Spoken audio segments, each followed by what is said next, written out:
我名木莲，因误食仙草得以长生不死，但也深染寒毒。千年下来，终究是压制不住。放开我！放开我！我告诉你们，小爷我可是神府的小少爷，回头我让爷爷把你们都剁了，喂狗！哎，小少爷，你就别喊了，喊破嗓子也没人救你。是老爷吩咐我们在你成人礼这天把你洗刷干净，送给灵儿小姐献上你的第一次。老头子是不是疯了呀？拿自己的亲孙子的处子之身送礼啊！哎，你要不要听听自己在说什么呀？老王头，小爷都给你们宰了，放开我！闭嘴！这是灵儿小姐，是我们四族背后的共主。小兔崽子，给我跪下，不许无礼！我这样怎么跪啊？沈青山，你能不能有点族长的气度啊？小青，小青，他就是这一世沈家送来的仆人吗？小姐，燕儿是我在沈家最小的孙子，我老了以后就由他侍奉小姐，做您的仆人，同时也作为您治疗寒毒的药引子。让他走吧，我不喜欢强人所难。绝对不会，小姐。沈家是因为小姐而存在，当年老祖也是承蒙小姐才能在乱世中活下来。这次燕儿能用纯阳之身为药引，彻底解救您的寒毒，是她和沈家的荣幸。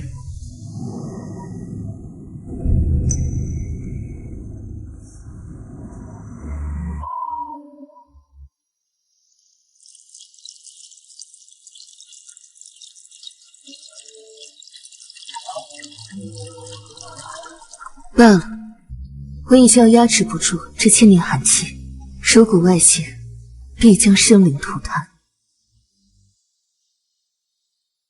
你去吧。是。啊！别走啊！啊！小子，上前来。我这么怎么上去啊？我去！滚！活了千年，该不会是什么老巫婆吧？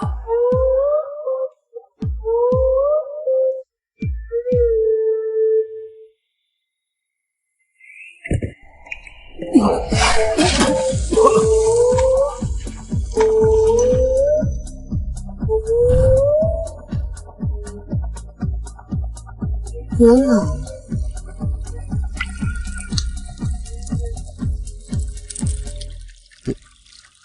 不老。那你愿意成为我的仆人吗？那个，虽然你还算有点姿色，但我怎么着，我也是沈家的小少爷，从来都是我指使。当我的仆人，解决我的寒毒，我救你母亲的命。救我母亲的命？你怎么知道？你母亲因为生你，导致气血大伤，你父亲又和别的女人厮混在一起，不再管你和你那病秧子的母亲。看着母亲身体愈加衰弱，却无能为力，所以用聒噪和纨绔来掩饰自己的自责，是吗？你滚！我没有你这种人渣做丈夫，燕儿更不需要你这种禽兽做父亲。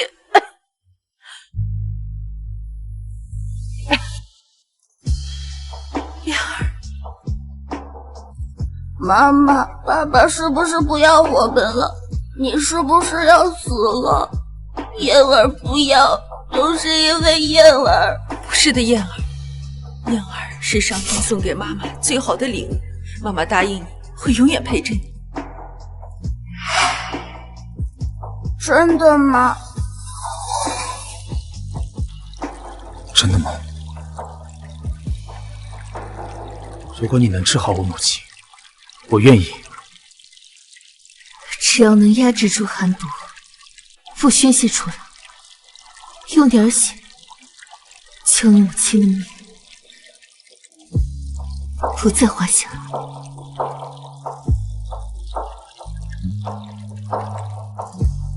来吧，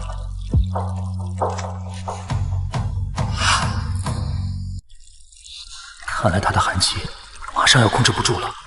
算了，救人一命胜造七级浮屠，更何况是个仙子呢。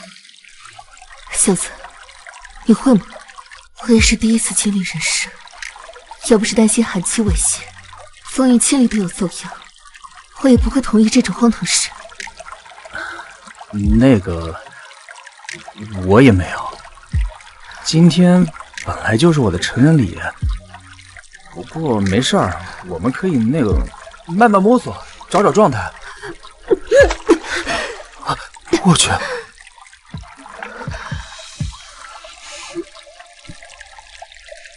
死马当活马医吧。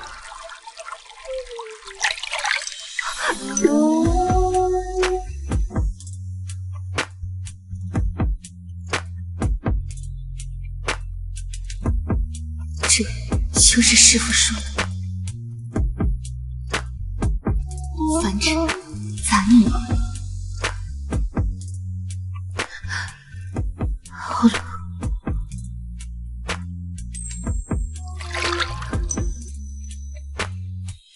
神仙姐姐，现在能温暖你的，可能只有我的体温了。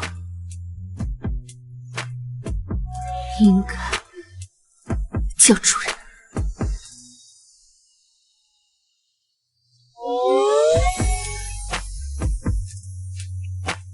没想到千年不染红尘，现在就因尘世结了阴谋。完了，也不知道灵儿小姐能否度过这一劫。若是顺利，也算是我沈家的福报了。老爷，四族中有不少都早早转移了族人，好像巴不得灵儿小姐出事，连同我们沈家一同消失。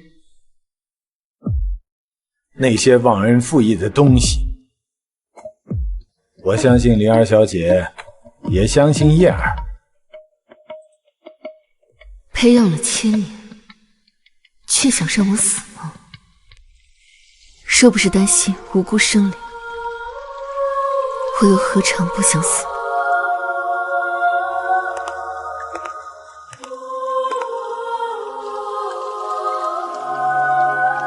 神仙姐姐，你怎么一直冷着脸啊？是寒毒还没解决掉吗？还是对我不太满意？管好你的嘴！虽然寒毒的危机已经解除，但我劝你还是把今晚的事情从脑海中抹掉。你只是沈家这一代遵守约定送来的仆从。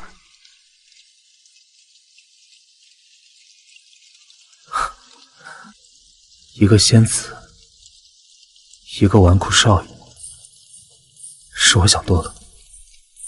话说中了吗？你别误会，我只是想确认一下，我已经做到答应你的，你是不是该履行对我的承诺？你想让我当你的仆从，就先治好我母亲的病。答应你，我会做到。好，等你什么时候把我母亲的病治好，我自然会侍奉在你这个神仙姐姐身边，当牛做马。好啊，以后叫主人。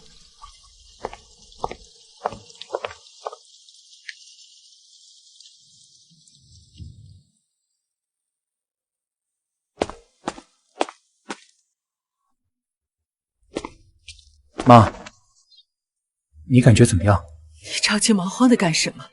妈今天感觉好多了，你看是不是面色红润了许多？对不起妈，都是因为我，要不是因为我……我说什么呢？燕儿，妈这辈子最幸福的事情就是有了你。看你健康的长这么大，妈已经很知足了。妈，你放心，你的病有救了，我找到了仙人，他答应我能救你。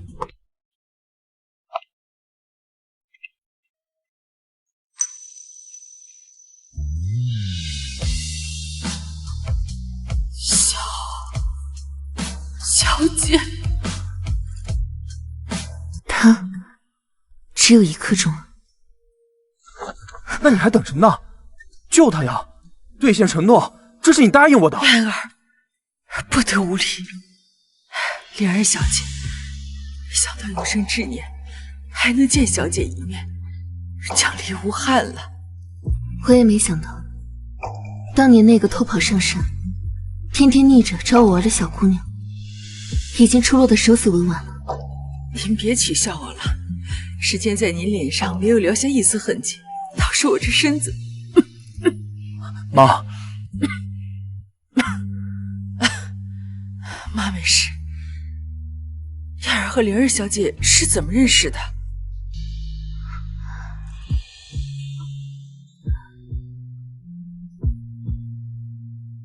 说起来，燕儿叫灵儿小姐一声老祖也不为过。燕儿，她和你们一样，叫我一声小姐或主人就行，叫老祖太老了。小姐，你长生千年，才是冠绝古今，但在男女之情上却像个小姑娘。不过这样我也放心了。1刻钟，快过了。我自会救他，你先出去吧。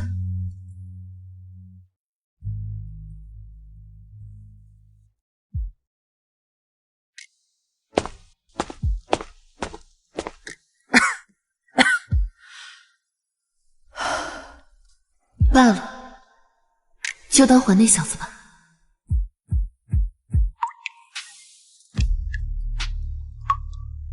妈妈，外面的人都说是我害得妈妈生病了，还说妈妈会死，会离开燕儿。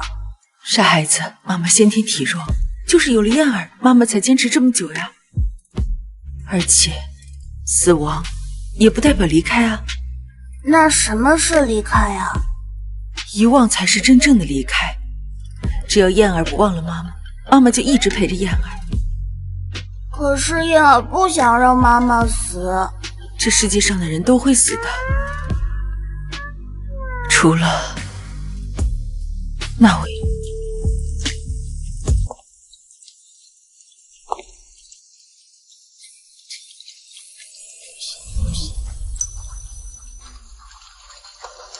不想离开，心不由己，仍会期待，永远放弃。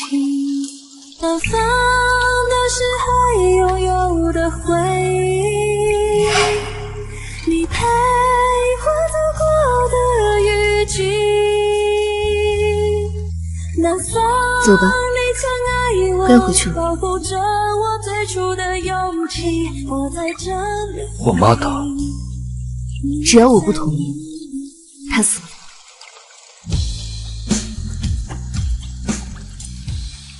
答应你的我做到了，走吧。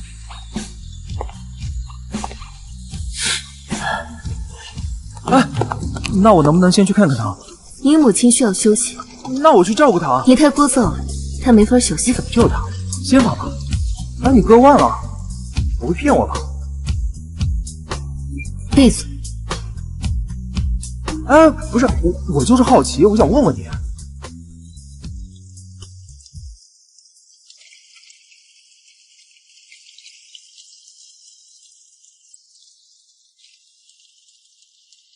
神仙姐姐，不是，主人，你每天绷着张脸不累吗？从第一次见面的时候，我就没见你笑过。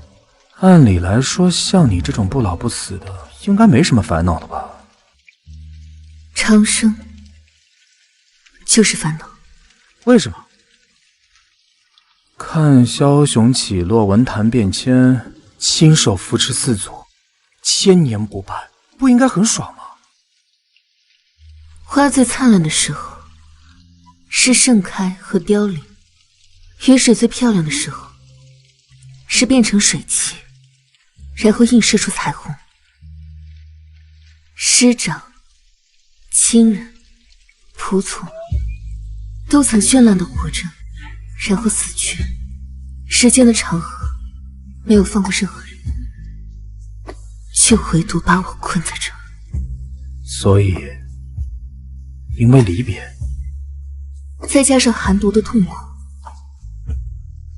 死亡对我来说才是解脱。但师父告诉我，只有遇到命定的血气之人，我才能往生转世。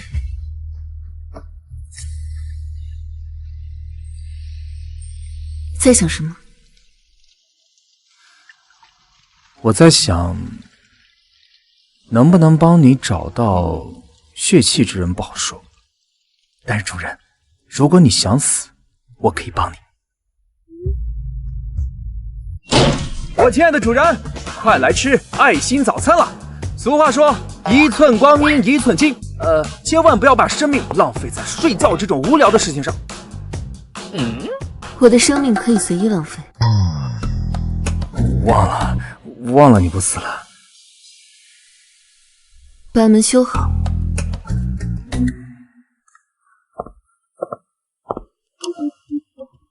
尝尝，我大早上特意跑了好几条街给你买的加浓豆汁儿，够劲儿。味道怪怪的。正常，越有味越正宗。来，尝尝快。这豆汁儿我放了18瓶特效毒药，再加上3瓶防盗药，就不信药不死你。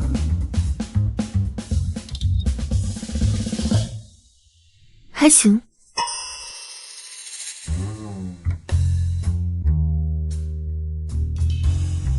不应该啊！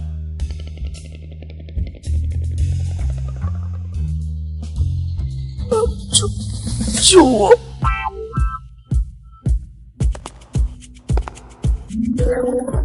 无情砍刀！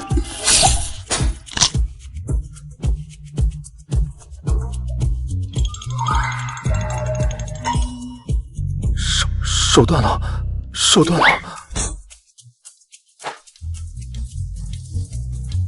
刀枪不入，我炸死你！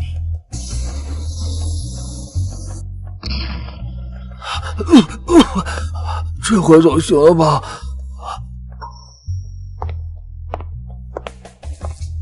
早饭好了吗？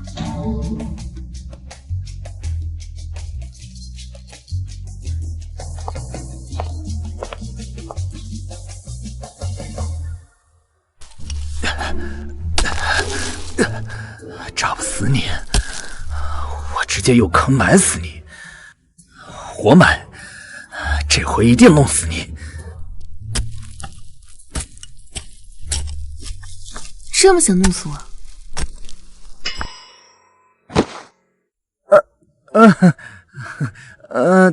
真不错。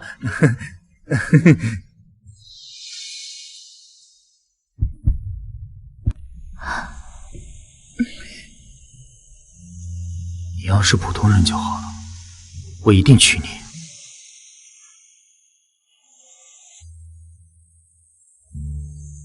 你应该叫我主人。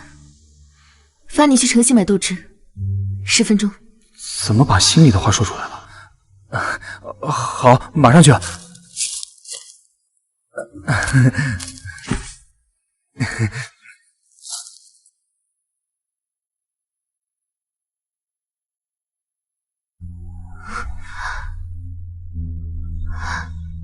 怎么感觉脸有点烫？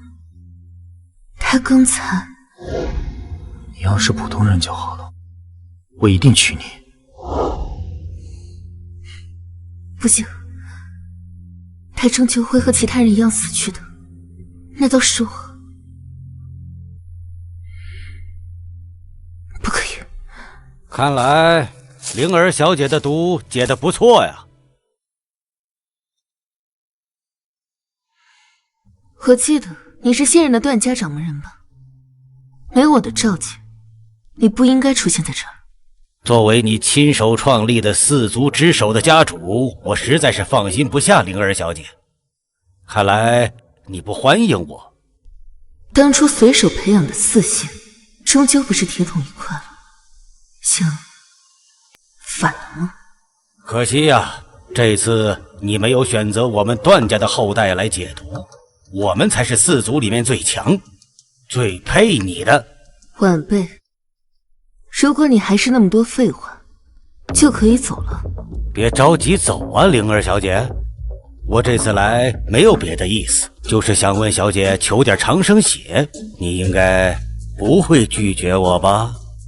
如果你有让我流血，甚至死亡的能力，我可以成全你，但你没有。哈哈哈哈哈哈！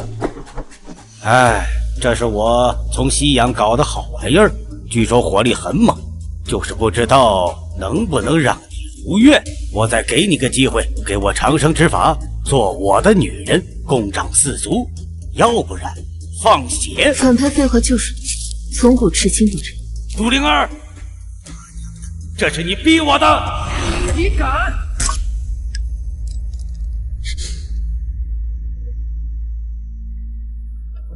是血气，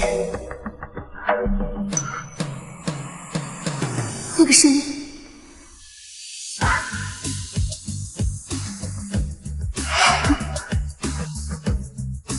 都他妈出你了，那还有多少？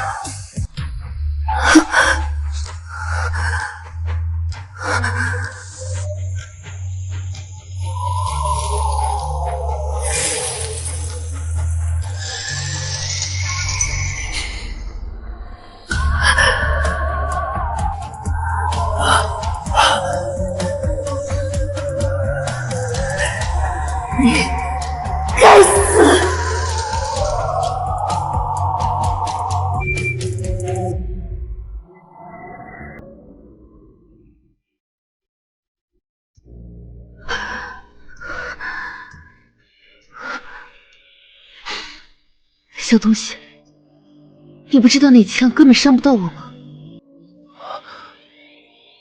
看你背身，我还是不敢赌。我绞尽脑汁想杀你，那是为了完成你的心愿。别人可不能脏了你的衣角。我亲爱的主人，快来吃爱心早餐了！尝尝我大早上特意跑了好几条街给你买加浓豆汁儿。这么想弄死我？这次我救不了你了。子弹从你胸膛穿过，打中了我，我却发现伤口无法愈合。你知道这意味着什么吗？该不会我就是那位吧？你就是师父说的血气之人。原来一直都是能杀死我，只有你的心。我长生的能力终于消散，变成一个普通人。但你说过，你做不到。灵儿，要是你是个普通人，我一定许你。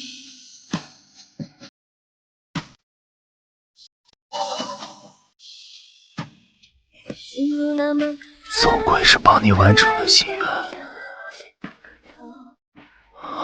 灵儿，我这一生也算是绚烂了。真的吗？如果你能治好我母亲，我愿意。现在能温暖你，可能只有我的亲。那你愿意成为我的朋友？时间的长河没有放过任何人，却会把我困在这里。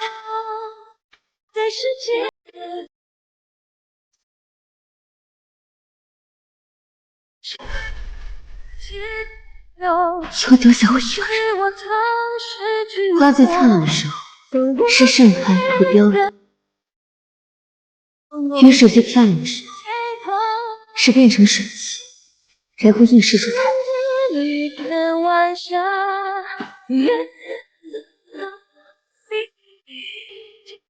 放心，不管你重生在哪里，我一定可以找到你。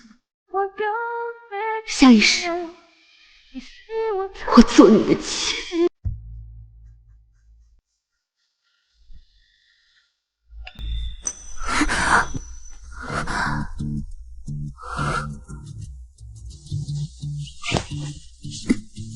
这是跟着血妻的指引，顺利重生了吗？小东西呢？为什么没有看到他的身影？小姑娘，你可算醒了。要不是老爷前天在后山晨练，发现你晕倒在树林里，估计你早没命了。就是呀，你是谁家的孩子？怎么会晕倒在那里？叫什么？家里人呢？小姑娘，你现在感觉怎么样？有没有不舒服？是啊，身体怎么样小姑娘，说话呀！聒噪，一个一个说。奇怪，为什么会被一个小女孩吓着？她说话的时候，比老爷骂我们的时候还有威慑力。这里是哪里？你们可曾见过一名叫沈燕的男子？你说。小姑娘，你命好，被我们4大豪门之一的沈家救了。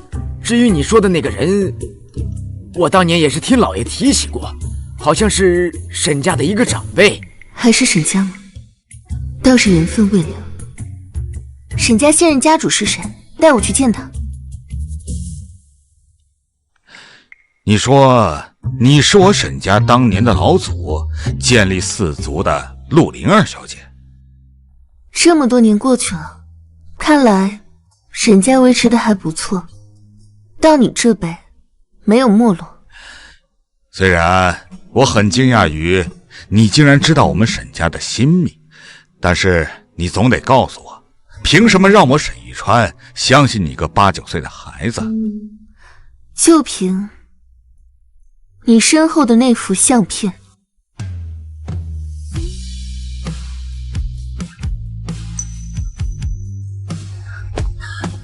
留个纪念呗，主人。万一哪天你要真被我弄死了，连个念想都没有。大概只能证明你死前认识我。那也是很有面的事儿。等会儿拍完照，记得给我签个名。来，看这儿，3、2、1，祝你早死。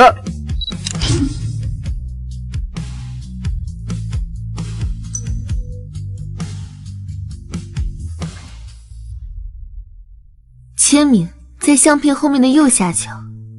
如果不信，我可以再写一遍，对照一下。不用了，知道这个签名存在的都已经死了，就连我都是小时候父亲提起才知道小叔公的存在的。小姐，既然您回来了，我就把沈家还给你，还有什么吩咐您尽管说。帮我找到你的小叔公沈燕。没想到灵儿小姐竟然可以循着轮回重生，真是天不亡我4族啊！但是小叔公他也转世回来了吗？我和他已经滴了血气，他肯定来了，但我醒来之后却没有感受到他。去，瞎说什么呢？少在这儿坏我们沈家名声啊！就是想骗钱去别的地方去，也不看看这是谁家。怎么回事？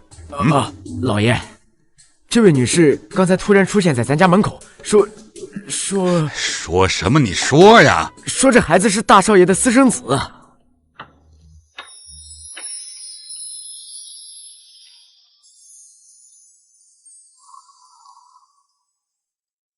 我来找你们沈家的董事长沈流书，我不是想骗钱，只是想让年儿认祖归宗。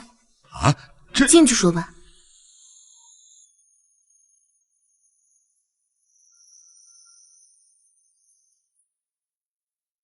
8年前，他到我们村子做开发，经常到我的小店吃馄饨。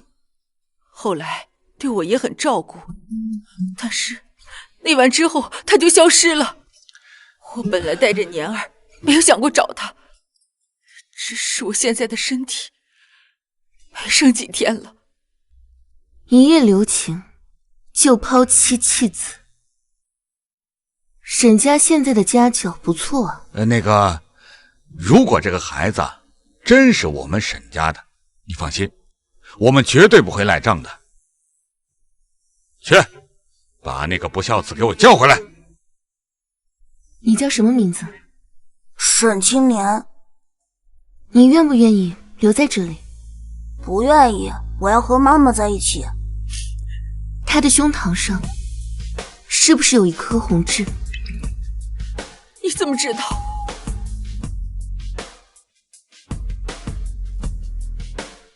这一世，我养你好不好？以后你可以叫我灵儿了。啊，灵儿小姐，难道她真的是？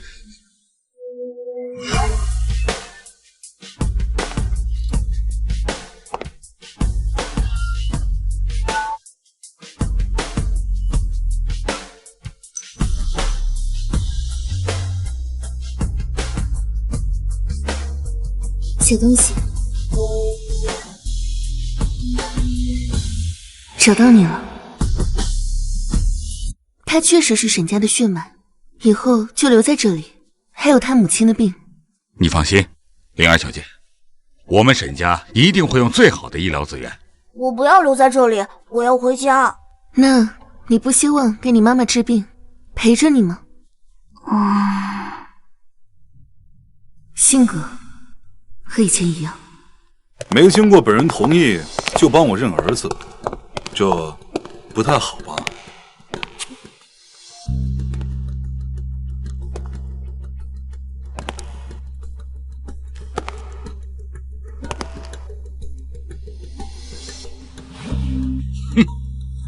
兔崽子终于回来了，我们沈家怎么养了你这么个玩意儿？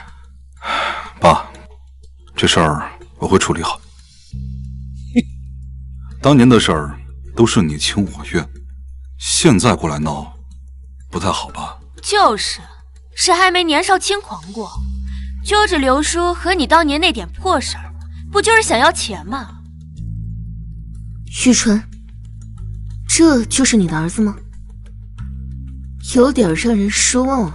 这位姑娘，我不知道你是从哪里来的，但我奉劝你，大人的事情，小孩子。不孝子，叫主人。什么？你糊涂了吧，沈老爷子？你让刘叔管一个小孩子叫主人？跟着一起叫小姐就行。你到底是谁啊？你给老爷子下什么药了？当年培养创立你们四族的时候，倒是没想到后人失德的事情。我说我是你老祖，你信吗？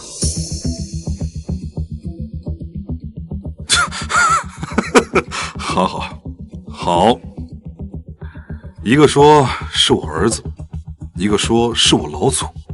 今天这事儿可真有意思。你竟然知道我们四族，看来有人教过你不少功课。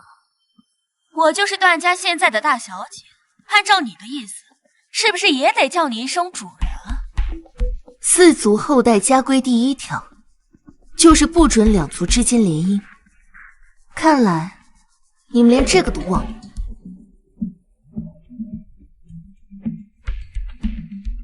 为什么一个不知道哪里来的小姑娘，竟然知道四族之间的隐秘家规？为什么老爷子如此轩然大悟？哎，小姐请坐。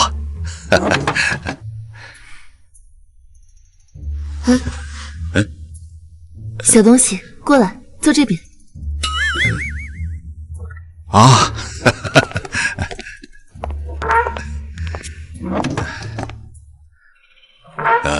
小姐，我是叫他孙子还是小叔啊？这是新的仪式，不用在意之前，各论各的就行。好嘞，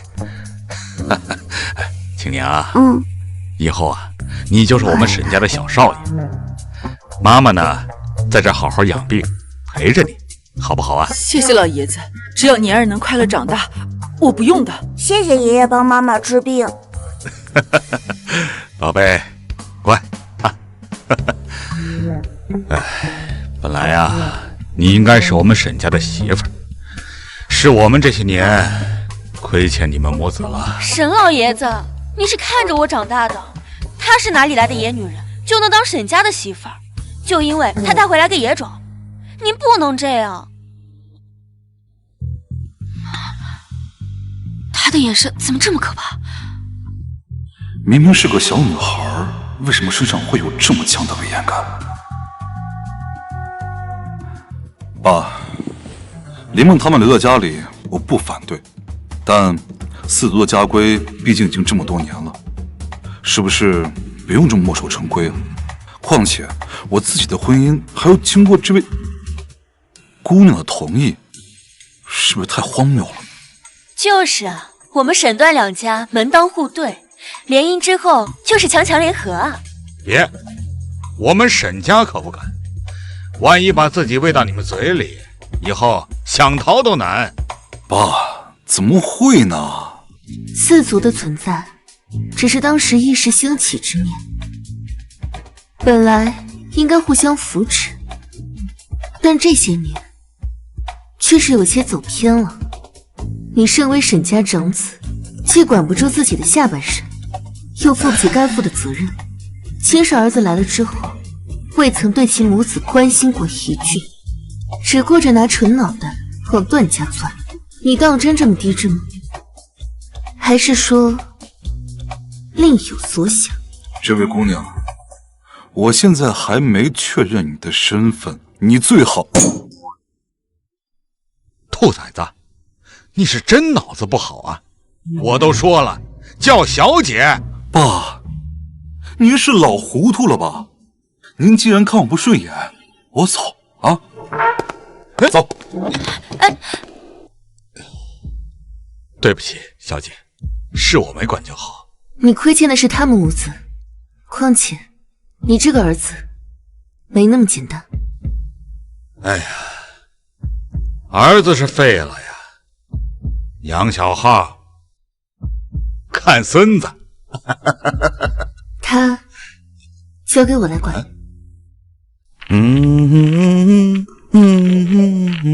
老爷，老爷，小少爷又挨收拾了。灵儿小姐正在院子里打他屁股呢。打呗，别说小姐打他屁股了，就是打我屁股，我也不敢说什么呀，大惊小怪的。都是因为小少爷把您最喜欢的那棵百年老树给砍了。啊？什么？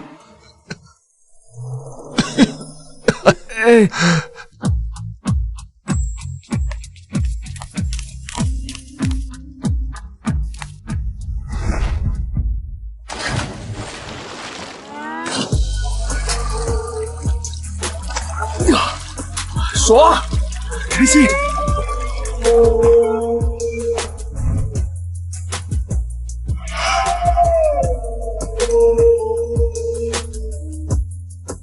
沈少爷好体力，昨天晚上一夜未归，还有精力来游泳。你什么时候来的？那个，我是去……不对，我干嘛跟你解释啊？有性格，连解释都不给。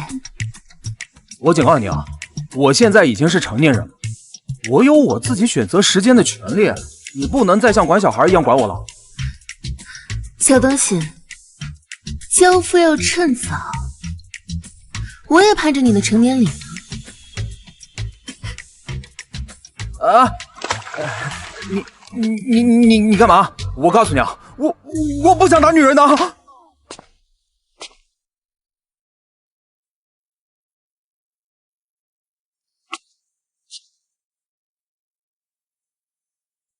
妈，明天就是你儿子成年礼了，可惜你没能看到。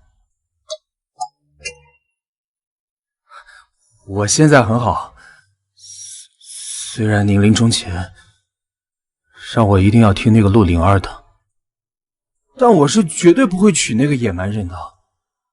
我要娶我梦里的神仙姐姐，比她温柔多了。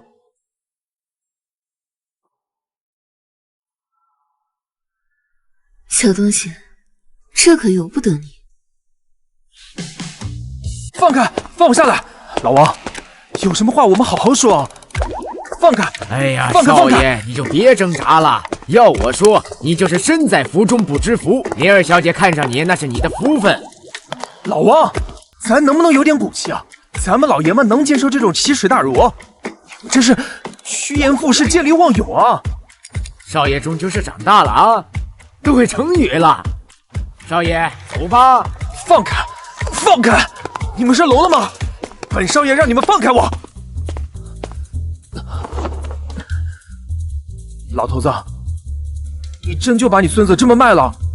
灵儿小姐在来沈家的第一天就说，要是找到你啊，就把你当老公养。还说呀，这是很久以前你们约定好的，今天正好你成人礼，顺便就把这事办了得了。加油，小子！哎，少爷，加油！我一个新时代青年，能听包办婚姻那套？你当然不用听包办婚姻的。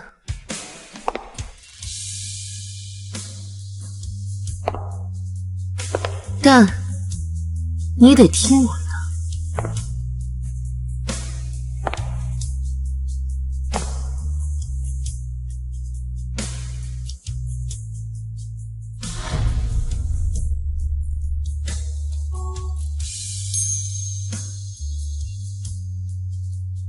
小东西，我很丑吗？那个丑肯定是不能算，但是我不是。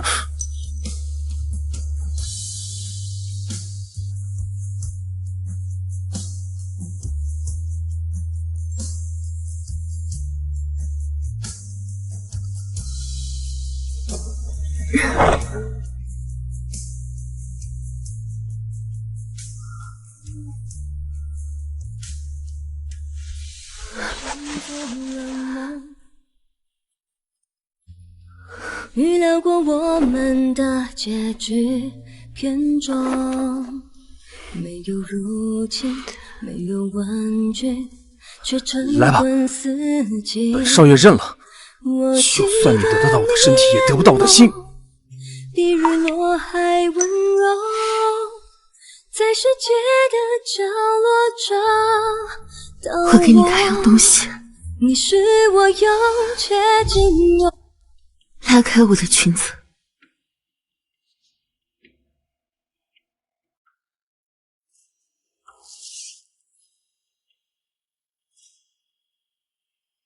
这2颗红痣，就是我们100年的约定。那时候你说，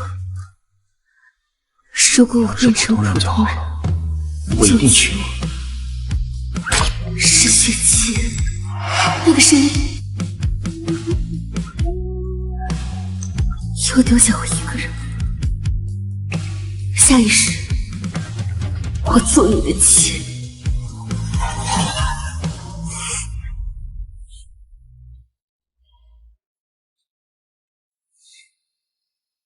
所以这辈子你只能娶我为妻，否则我就阉了你。那个，虽然从小你的身份就很神秘，现在还有个100年之约，但我真的不能娶你，因为我心里好像有喜欢的人了。我叫她神仙姐姐，其实她就是在我梦里经常梦到的一个人。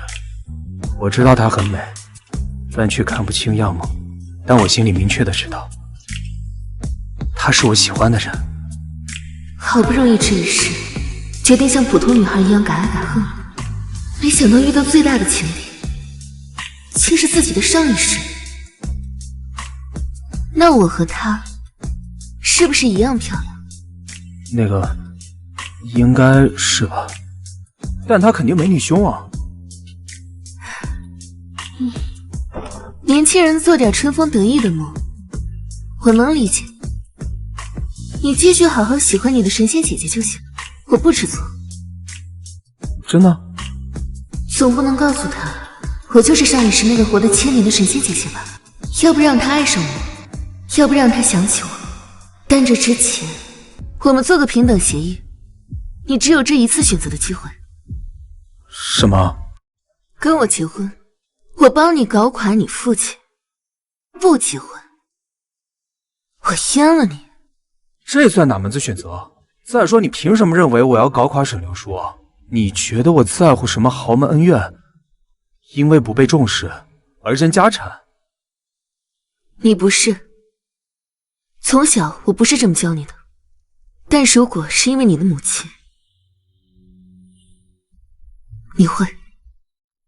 当年你和你母亲一同来到沈家，就是因为她的身体已经登进油库，虽然最后的岁月是陪在你身边度过的，算是得偿所愿，但这也成为了你心中的一根刺。可惜，这也是我没有像上次一样救你母亲的能力了。这些年，你父亲沈流书终究是和段家小姐结了婚，有了孩子，再也没有回过沈家，就连你母亲的葬礼也没有露面。我知道你一直在强装没事，但恨意已经在心里长大了。我不是没求过他，但他就是不肯回来。我知道我对你不重要，我也没想当你的好儿子，但你能不能来看我妈一眼？我说你能不能来看一眼？他当年真的很爱你，现在他就要死了，你他妈能不能像个男人一样？我说他要死了，他要死了！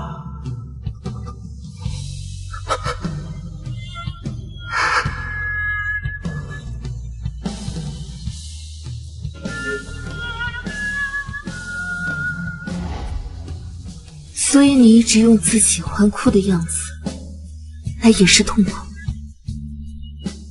我也想报复他，但慢慢久了，好像习惯了吧。不可以，我说我不同意你的习惯，不要让别人伤害你。如果已经有了，就让它消失。我舍不得做的事情，没人可以这么理直气壮。从小到大，为什么要对我那么好？就只是想和我结婚吗？有没有别的企图？企图？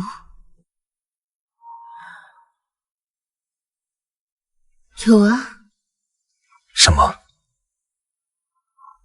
豆汁儿。第一条，以后叫我灵儿，而且不能允许别人叫我灵儿。第二条，每天早上我都要喝到最新鲜的豆汁儿，你亲自买的。第三条，不许夜不归宿，不许抽烟酗酒，不许出轨违法，每天都要洗澡，袜子一天一换，内裤不能翻面穿，不许。哎，停！灵儿，我领的是结婚证还是卖身契啊？也太没人性了！我告诉你，你要是把我逼急了，你信不信我立马让你变二婚小少妇？你的结婚证变不了离婚证，它只能变成死亡证明。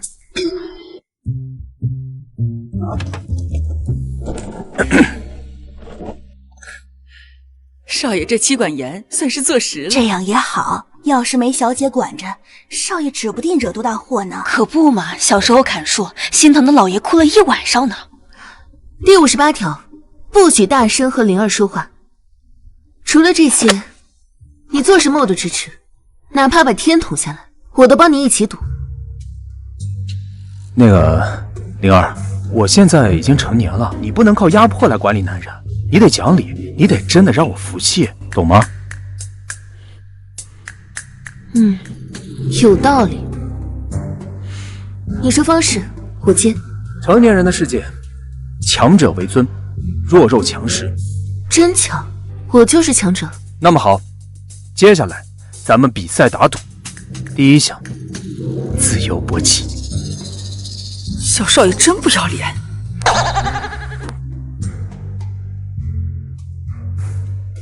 听说当年那个小姑娘和青年领了结婚证，你们段家的消息准不准啊？这些年，我和我爸查了所有信息，几乎可以确定，这个什么陆灵儿，应该就是当年害死家主的那个长生仙人，就是不知道为什么当年变成了小孩。还真是四族老祖啊！那也不能阻拦我拿回沈家。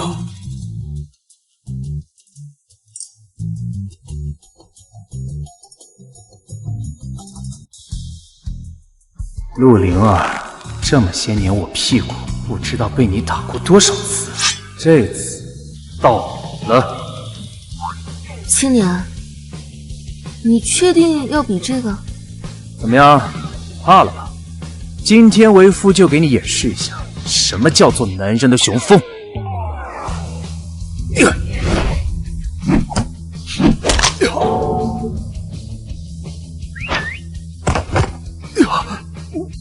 没事吧，少爷？头晕是正常的。四族中的孟氏以武立门，我传的。我的不行，来文的。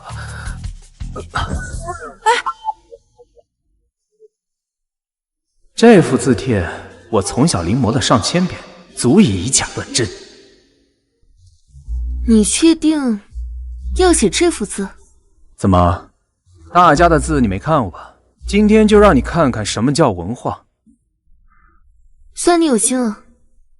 不过你要是想学字，其实我可以教你，不用偷偷临摹我的字帖。什么意思啊？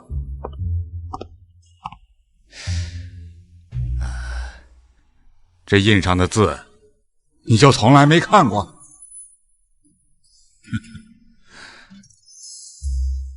陆灵儿，没事，孙子，丢脸是正常的。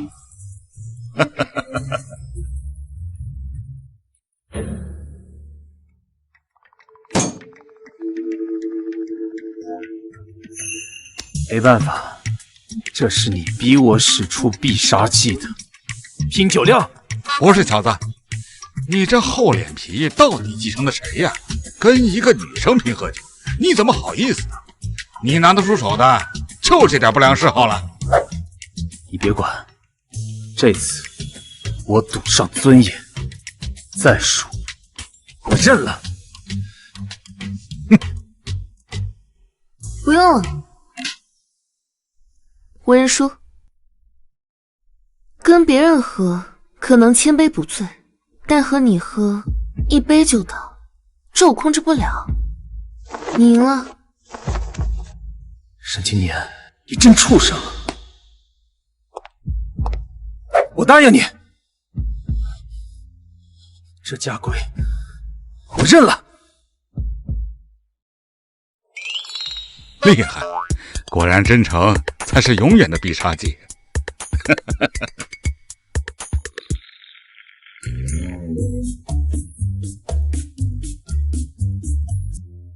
小姐，事情查得基本有眉目了。说啊，当年的段家族长贪图小姐的长生之法，害得小姐和小叔公生死轮回。虽然段云天自己也死了，但是段家的狼子野心并没有消散。随着这些年势力越来越强啊，隐隐成为四族之首的段家，已经将手伸向其他三族了。想必沈流书就是因为这个选择了段家那个小姑娘，宁肯违背四族的家规，也要借段家的势力。段家在利用他，他也在利用段家，还算是有点脑子。哎，这个兔崽子这些年赌气一直没有回来，但其实已经将沈家的内部腐化的差不多了。看来他这董事长的位置我得收回来了，不然早晚会害死沈家呀。现在收回，只会让他们反扑得更加激烈。不着急，青年还没准备好。光靠我们沈家恐怕是独木难支啊。当年我能创立四族，让其可以屹立千年不倒，自然有方法让他在几瞬间崩塌陨落。这点你不用担心。不过，你刚才的信息有一点有误。小姐，请说。段云天可能也回来了。啊？安排沈流书回来一趟吧，我要确认一下，青年的这个父亲是不是真的无药可救了？不可能，我绝对不会见他，绝对不会，我这辈子都不会见他。果然还是伤害的太深了吗？别怕，别逃避心中的恐惧。如果他是你的痛苦根源，那就让他消失就好了。头痛，好像有什么。下雨，3，也有一个人这样摸着我的头，还有，走吧，该回去。你想起来了？只是有一些片段，感觉很伤心，但又很温暖，好像有什么东西丢了。仔细想想，头就很痛。只是一些记忆碎片吗？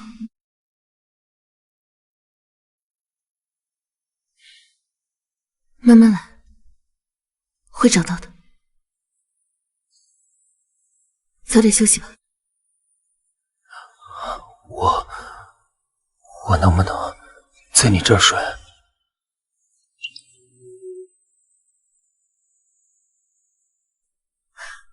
怎么，小东西想开了？我只是觉得我在你身边，心里能踏实一点。你别想多了。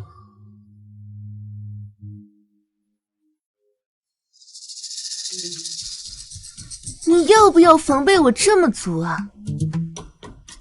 既然是协议结婚，我当然要守身如玉。我警告你啊，你可别打我主意，半夜自己跑下来。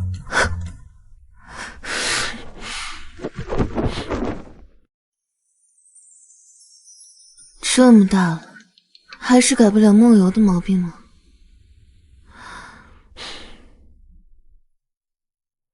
沈老爷子，我和刘叔在一起之后还没有来看过您呢，实在是太忙了，您别生气啊。不敢，我老头子也是半截身子埋进土里的人了，怎敢生段小姐和沈公子的气呀？爸，是我任性了。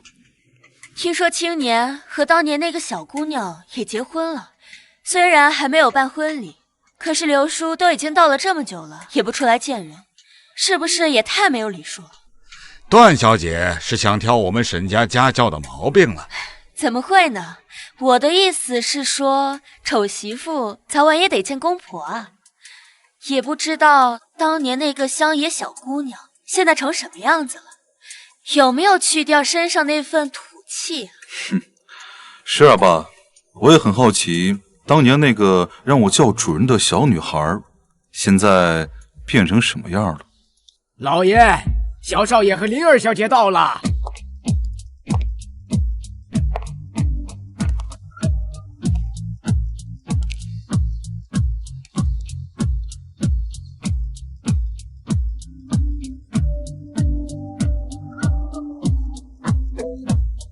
不好意思，来往。一家人不用客气，叫我小姐就好。10多年不见，陆灵儿小姐出落的愈发惊艳了。青年也长大了，跟我年轻的时候和你没什么关系，你是你，我是我。坐吧，有什么话坐下慢慢谈。陆灵儿小姐确实漂亮，连性格都沉稳的可怕。在你小的时候，我就觉得你冷静的像个活了很久的大人似的。是他吗？看来是查到了什么。那当然了，小姐本来就是这样的性格。至于活得久，段小姐觉得能有多久？那我可不好说。灵儿小姐刚到沈家的时候，就被奉为座上宾，甚至父亲还让我叫你主人。我真的很好奇，你这个儿媳的身份。她现在身份是我老婆，但不是你儿媳，因为我没有你这样的爹。我劝你，别往自己身上扯关系。青年，我知道你因为你母亲的事儿一直记恨我，但我跟你母亲真的只是一段偶然的感情，你更是个意外。这些年，沈家给你的已经够多了。偶然，意外。沈六叔，你是怎么做到这么冷血的？我妈她这么多年都没有在家，就是觉得有一天你会去找她。她一个女人生着病带着我，居然在等你这么个王八蛋。青年从小在沈家，虽然是可以做他的小少爷，但这些和他受的伤相比，不值一提。看来你们夫妻两人刚结婚，感情确实不错。现在你们两人的样子，让我感到很熟悉。爸，你看他们两个像不像你书房墙上相框里的那两个人？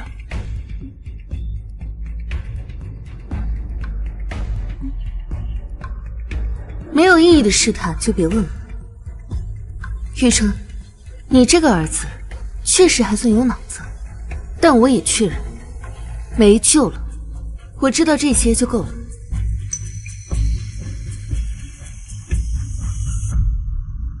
段小姐，回去帮我问你们段家家主一句话。什么？千年了，段家准备好消失了吗？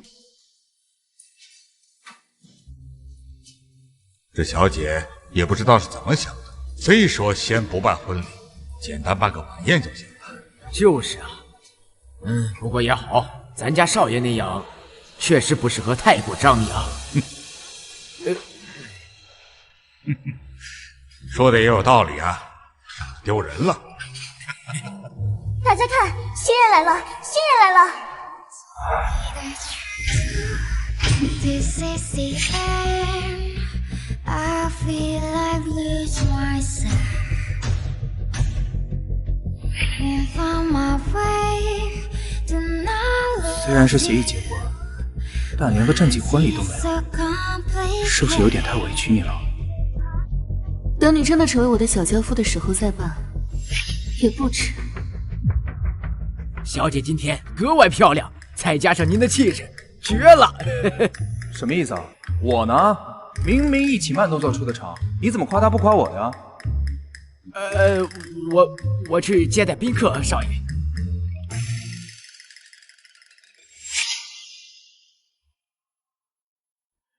你来干什么？青年啊，我是沈家长子，你是我的儿子。这父亲参加儿子的结婚晚宴，这不正常吗？就是，说起来我还是你们小妈呢。正好灵儿小姐托我问的话，我转告家主。如何？家主说，若是100年前的灵儿仙子让我们段家消失，那倒没问题。可我记得仙子和那小子一起死了呀。果然。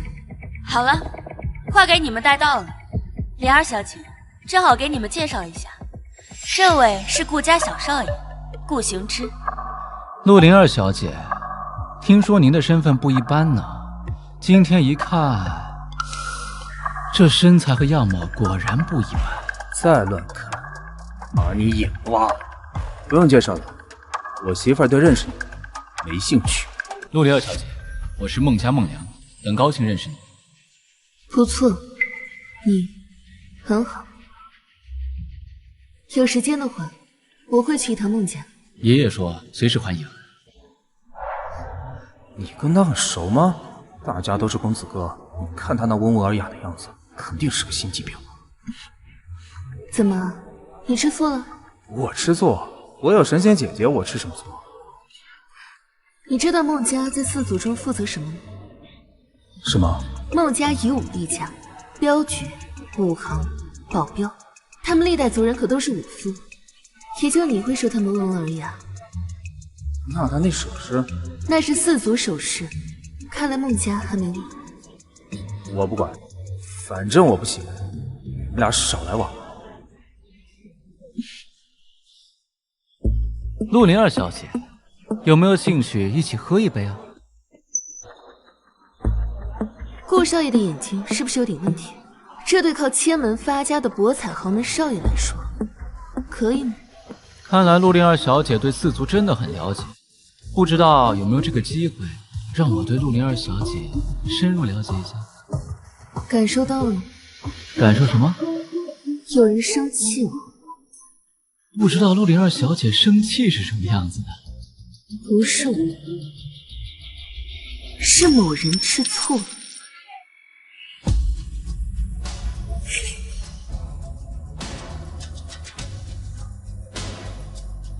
我今天真的很火大。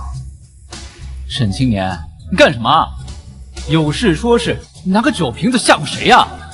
你们一个两个的，都跟他很熟吗？拿本少爷当空气啊！沈青年，你别胡闹，这里都是四族的人，注意你的素质。就是，大家都是体面人，没必要把事情做得那么绝。不好意思啊，什么素质的、脸面的，本少爷根本不在乎，因为本少爷是纨绔。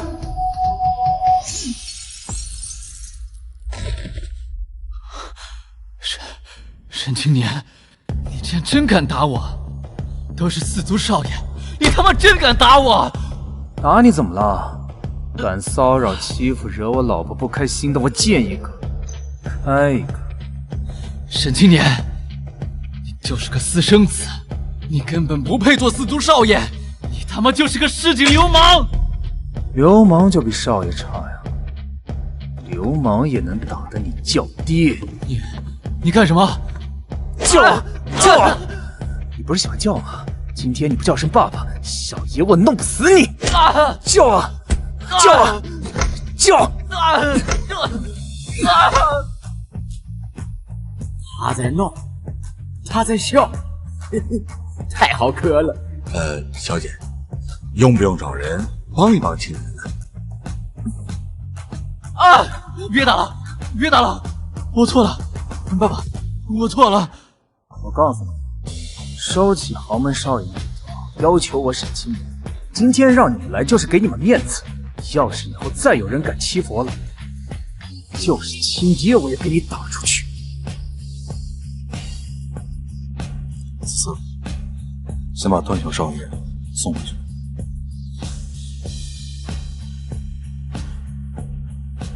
就这么算了？还能怎么样？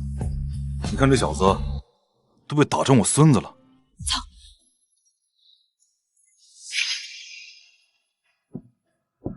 爸，他毕竟是顾家最受宠的孙子，这样闹一顿是不太合适啊。有什么不合适的？青年还是咱们沈家最受宠的孙子呢，说的跟谁家孙子差似的。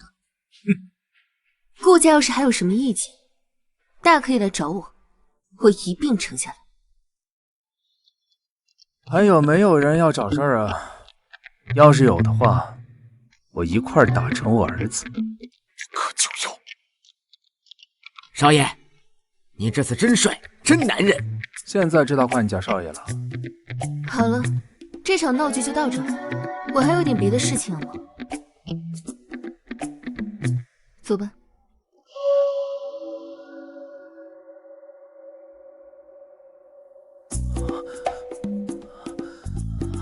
你们看到没有？刚和我结婚就和别的男人不守妇道。少爷，您今天这发色，有点绿啊。滚！反了反了，倒反天罡！说不让我夜不归宿，他自己和别的男人出去。你看他回来，我不打死他，我要家暴他！你要家暴谁啊？陆灵儿，你现在是个有夫之妇，你不觉得自己很过分吗？不觉得。你懂不懂什么叫做妇道？妇道！懂啊，无能丈夫，约束妻子的一个名词而已。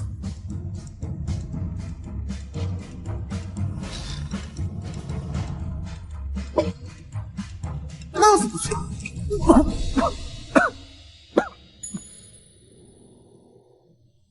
那个，小姐已经去过孟家了吧？走了一趟。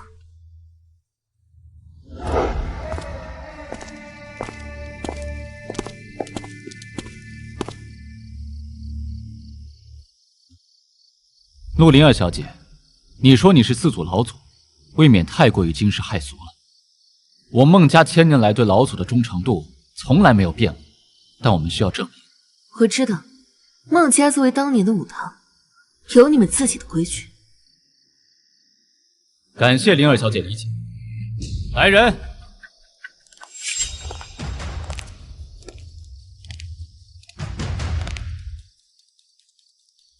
南北拳，长短刀，这是当年老祖传给我们孟家的立身之本。只要灵儿小姐能用相同的招式过4堂，我们便认你这个老祖。只有打服的孟家。不知灵儿小姐要先过哪一点？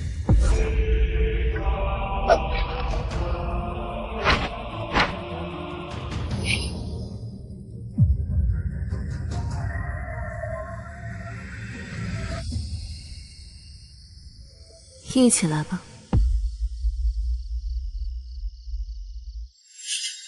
当年留下4套招式中最后一招，你们还是没有补上。小姐，你终于回来了。走吧，带我去见你们家主。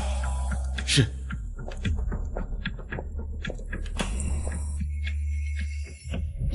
所以你告诉我，你一晚上把孟家挑穿了？哎，听说了吗？今天沈氏突然空降了新的总经理，听说是老董事长直接任命的，地位仅次于副董沈流书。哎，你们两个干嘛呢？赶紧走，快点儿！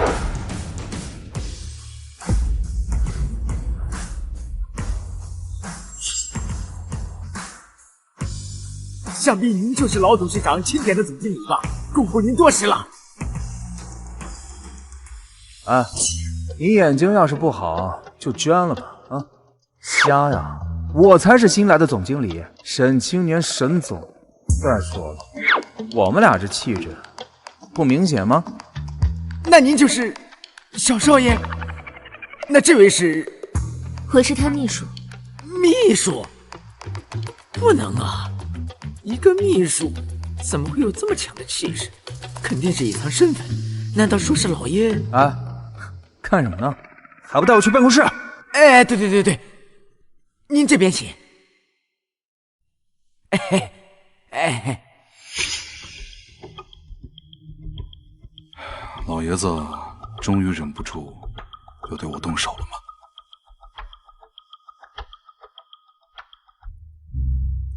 哎呀，还不错呀。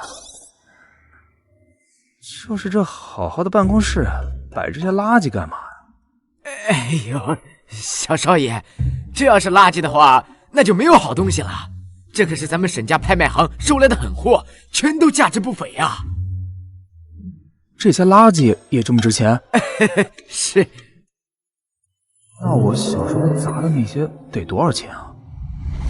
小兔崽子，拿我的龙纹琉璃瓶当夜壶就算了，乾隆爷的摆一盘你当飞盘玩，现在又砸了我的青花瓶，我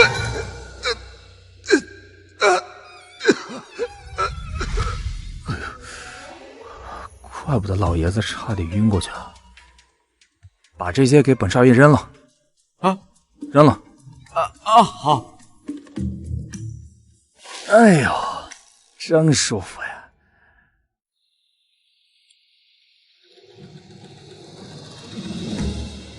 哎，那个，坐。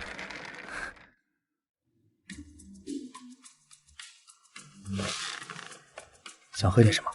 咖啡、橙汁、绿茶，绿茶吧。沈总，你可来了。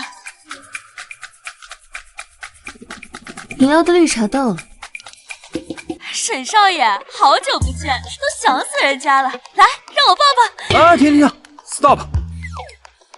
你这一抱，我半条命就废了。哎呀，嫂子，你也在呀？我叫柳烟，好久没见少爷了，有一点点小激动，你不会生气吧？看来你跟沈清年很熟啊。那何止是熟啊！当初少爷啊，每次半夜偷跑出来喝酒啊，都是我定的台子，方圆百里好玩的场子，我带少爷啊玩了个遍。原来沈氏还有陪玩这个业务，怪不得沈清年老喜欢半夜跑出去，彻夜不归。哎，别乱说呀！我找他只是那个买个单报个销而已。我是金班长，我从小到大最讨厌那种花花绿绿的场所。我的梦想是 KTV 里只唱歌，只洗澡，不按摩。那是，少爷每次出来喝酒都清淡的喝，是闷头喝酒，天天啊把自己灌得宿醉，也不跟人说话。你说这年纪轻轻，哪来这么多烦心事儿啊？是啊，结婚之前我不管你，之后要是管不住自己，好。嫂子，要我说啊，男人呢就不能管得这么严，握得越紧啊，那跑得越快，得用方法。你很懂男人啊？那没有，我只是谈得多了，略有点经验而已。就是他就是一个沈氏拍卖行收货的。沈清年，滚出去！好嘞。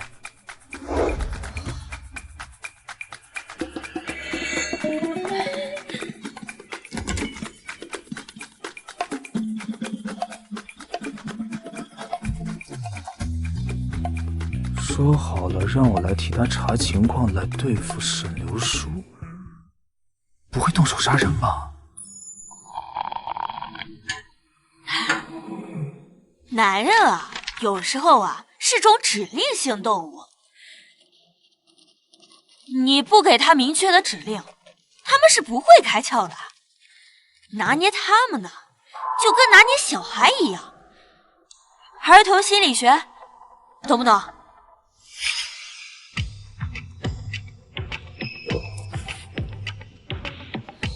哎呦，你得夸他，鼓励他。有时候啊，你越是往什么地方表扬他，他们呢，越是往什么地方去疯狂的表现。那要是没什么可夸的呢？啊，那这样的有什么必要？也是。沈流书在公司毕竟运作了很多年，你必须自己获得公司内部的认可。放心，我又不是什么废物少爷。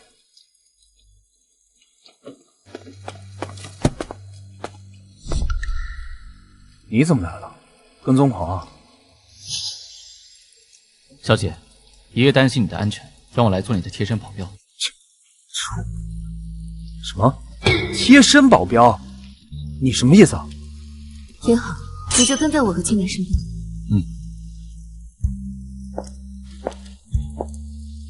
哎，你好意思吗？他一个人单挑你们整个家族，还让你跟着，他那实力用你保护吗？沈少爷，灵儿小姐对你真的很好。不对我好，对你好。啊！我跟你说，你别动什么歪心思啊！听到了没有？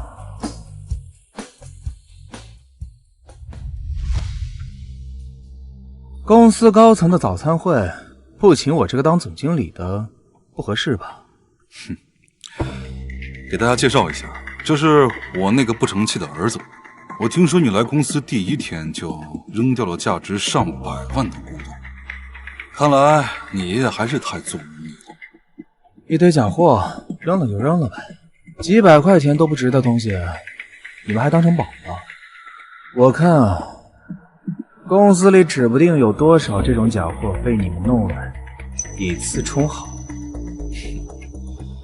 小子，想要逼我的功，最起码要做好功课。你知道咱们沈家是做什么的？以前你爷爷任你胡闹也就算了，但这是公司，一天之内给公司造成几百万的损失，你这个总经理可以当场罢免你。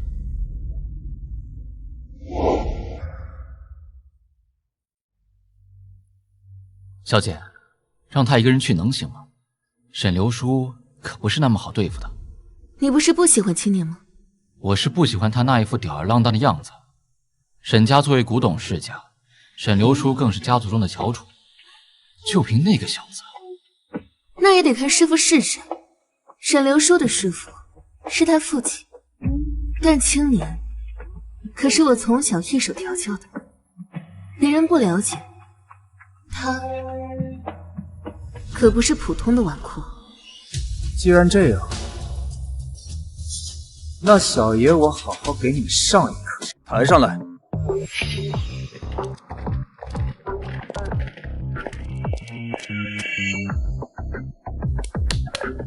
哎，沈少爷，人家可是到废品回收站一样一样的找回来，你知道那有多累多臭吗？行，回头给你涨工资。青雍正，釉色均劣品，起拍价最起码得100万以上。可惜啊，拍质不对，青花釉色不正，假货。沈家是做古董起家，还帮国家找回过很多文物。从小我就带着青年进宝，历朝历代的古董，以他的眼力，早已为之。哪怕后人不知道的那些工艺，我都教给他。古董专家，在他面前就是个笑话。这个起拍价同样100万以上，但平底拼接民国仿也是假货。这谁呀？青铜器小件，科技与狠活，宣德炉，假的。圣土，假的，假的，假的，假的，也是假的。拿破烂当宝贝，是咱们沈家的什么优良传统吗？仅凭一眼就能断朝代、辨真假，这份眼力比审视古董的那些老家伙还要老辣呀！都说小少爷是个纨绔，竟然有如此能力，这简直就是天才啊！哦，对了，沈副董，我这儿还有一份文件，这里面记着这些年沈家收的货单。你说，这里边有多少像这样的废品？又值多少钱啊？看来我的好儿子真的有做功课呀！爽，太他妈爽了！灵儿，你是没看到他那个表情？看来首战打得不错。那是，可以说是跌宕起伏，异常精彩。这沈流叔啊，估计最近什么都不用干了，就那文件就够他忙一阵了。先牵制一下他的精力，毕竟段家才是最大的麻烦。小姐，段家可不像沈流叔那么好对付。自然。你们知道1000年前四族是怎么产生，又分别负责什么？当年我误食灵草，成为不死之身。下山之后遇到一处村子，发生了鼠疫，救下了4个孩子。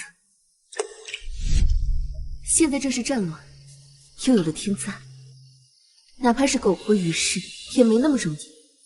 你们可愿意跟随于我？我们愿意。今日我便赐信给你们：段、顾、孟、沈，了你们凡身之义情，传你们立世之根本。之后你们奉我为主，叫我小姐便是。拜见小姐。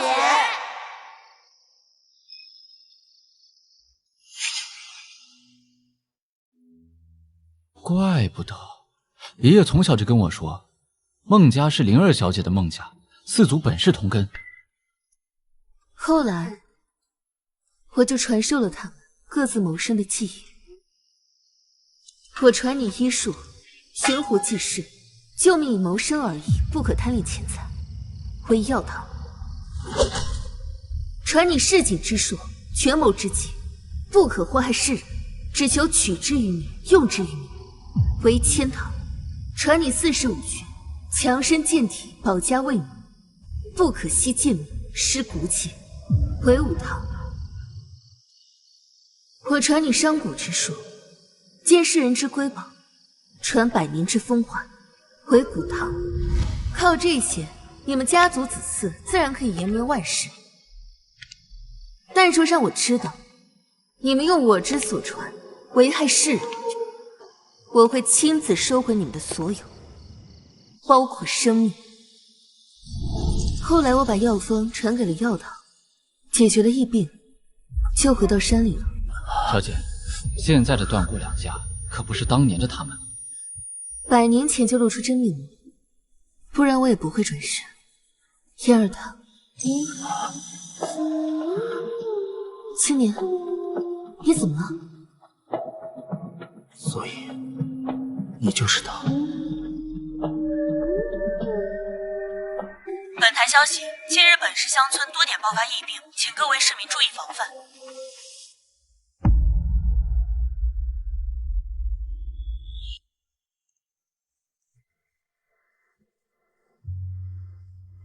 灵儿，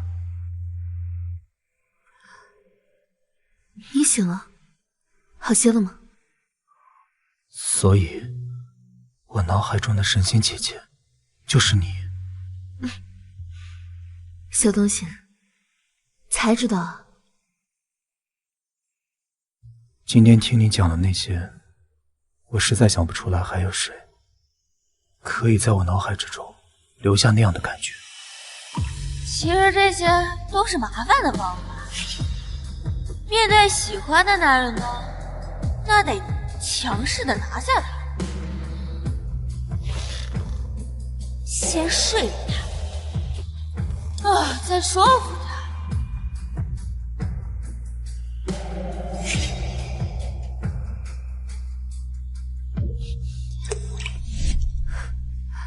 既然知道了，那是不是该履行一下丈夫的职责了？不行，好丢人，怎么办？要不要宰了他？这次换老公主。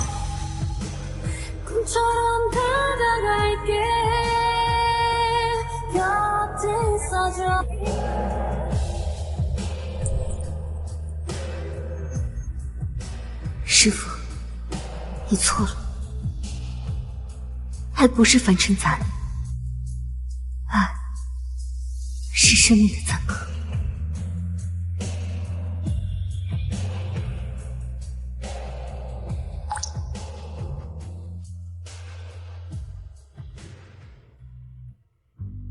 早上好啊！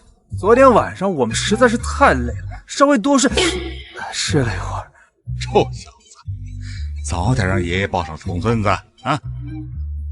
小姐，你让我查的鼠疫有消息了，确实有些蹊跷，像是一夜之间突然发生的，和您描述当年的情况很像。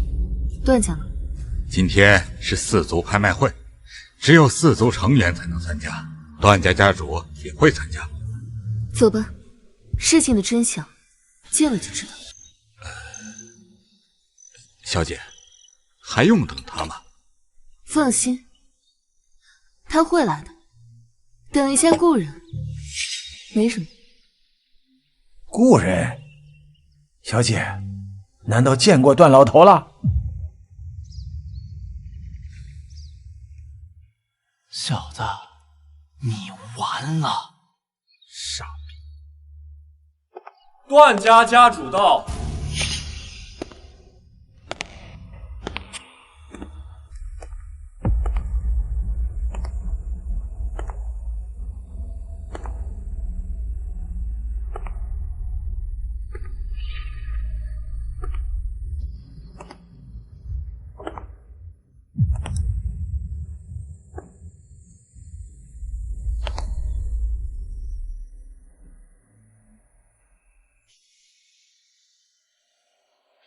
陆灵儿小姐，别来无恙啊！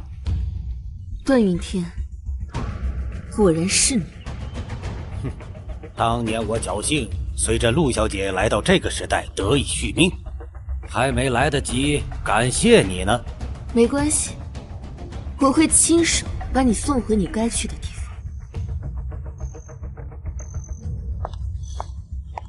各位，今天是四族拍卖会，所拍的东西都珍贵无比，请各位四族的成员可不要吝啬钱财哦。小姑娘，把那些麻烦的过程去掉吧，直接上压轴物品。想必各位今天也都是为那个来的吧？好，那就开门见山。接下来拍卖的是四族搜罗了1000年才得到的一株灵草。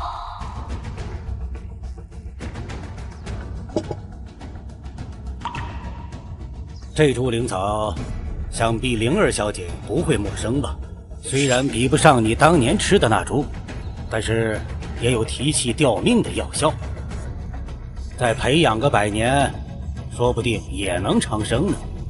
这种好东西，想必段家姐势在必得了。我就直说了吧，四族规矩，价高者得，顾家把钱都支持给我了。还有孟家这群武夫，连养活自己都难，更别说拍灵草了。沈家能有我们2家有钱吗？你们这是要违背祖训！我说孟老头，你就别挣扎了，今天你们是拍不到的。小姐，要不咱们现在就开始？开始。听好了，今天我沈家小少爷点天灯。沈小少爷，你知道点天灯什么意思吗？除了这株灵草，包括没有拿出来，你都要买单。你想把你沈家都败光吗？这就不麻烦段家给操心了。我们沈家从沈万族长那代起，就可以说是富可敌国了。只不过资金一直都遵从小姐的意愿，用于买回流落在外的文物而已。那也不可能加起来比我们2家还多。我们顾家的娱乐业和段家的药业，在四族中那是最赚钱的。但沈家能调动的资金却是最多的。没办法，做古董了，全是人脉，就是有钱。既然这样，那今天的四族拍卖会的所有物品，包括灵草，都归沈家所有。灵儿小姐真是技高一筹啊，1000年伏笔不能小看啊。段云天，外面的那场疫病和你段家什么关系？灵儿小姐要是好奇，去我段家药品开发中心看一下，不就知道了吗？沈玉川，你好好享受现在首富的位置，过2天，呵呵，你就不是了。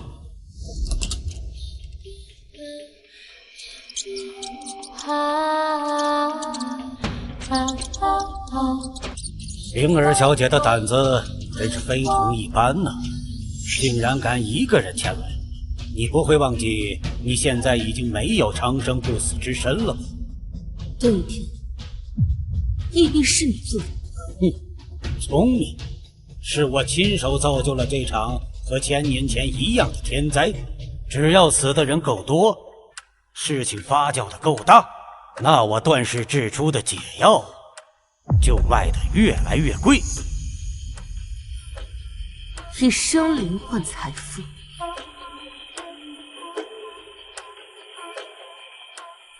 该死！哼，我已经死过了，是你亲手杀死的，但是我也杀了你一次。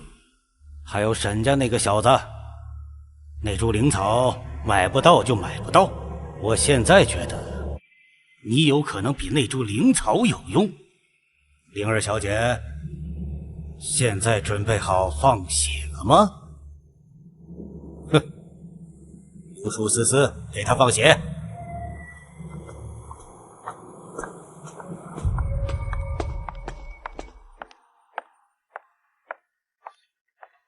小姐，其他人都已经处理完了，要不要把他们都做掉？上一世我可没有这么多帮手。原来你是有帮手啊！我还以为你还像100年前一样有种呢。但是你弄死我们也没什么用。要是没有段家配方做的解药，这疫病只会发展的越来越快。段银天，你以为用我给你们族内的配方，还能根治1000年后的疫病？你错了，最多只能控制，不能痊愈。告诉我第一发病地，你这条命我给你记着。就算你知道了，又能怎么样？你现在已经没有了长生血，但靠我段家的解药还能控制。你最好能控制。等一下，不能弄死他们，打一顿没事吧？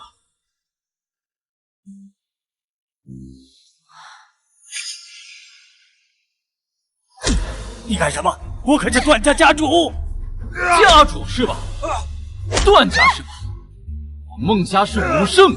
沈星爷，我是你老子，你敢打你亲？就是，我还是你后妈呢。你老子后妈！小爷我忍你们很久了。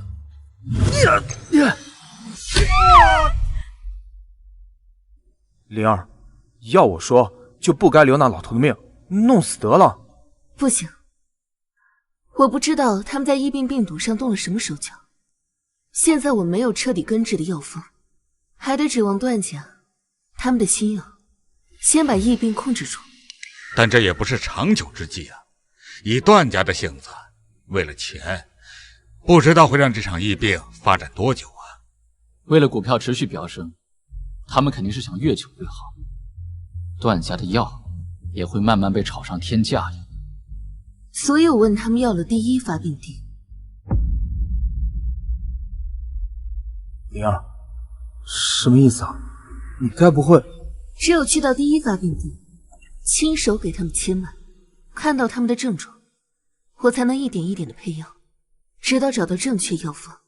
不行，我不同意。是啊，小姐，这也太危险了。放心，你忘记我让你点天灯买的灵草了，就是为这个时候准备的。近日，余城附近的疫病发展仍然愈演愈烈，但段氏医药此时却突然公布新药面世，可以有效治疗疫病。段氏股票因此一路飞涨，药品也被炒作到天价，可谓一药难求。好啊！太好了，这下呀，我们赚大了。是啊，沈家首富将一去不复返。老爷子当初那么瞧不起我，等我收购了沈氏，我看他还敢不敢对我指手画脚。你们把眼光放长远点，收归四族没什么难度。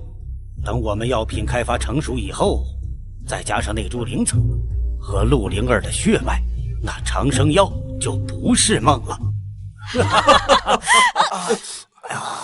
老爷，该换药了。啊，对，换药，药不能停。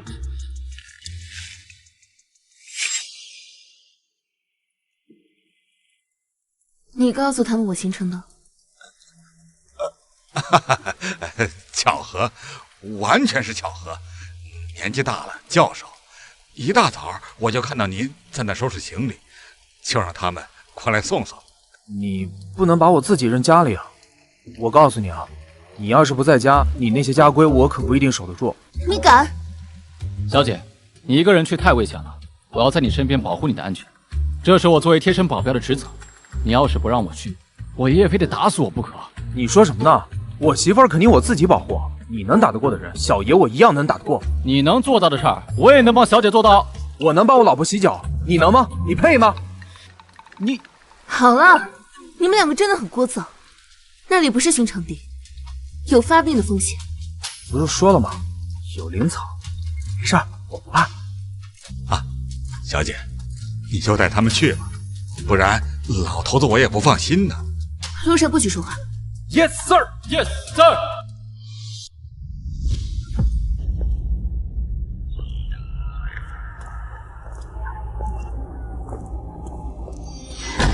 妈呀！救我！救我！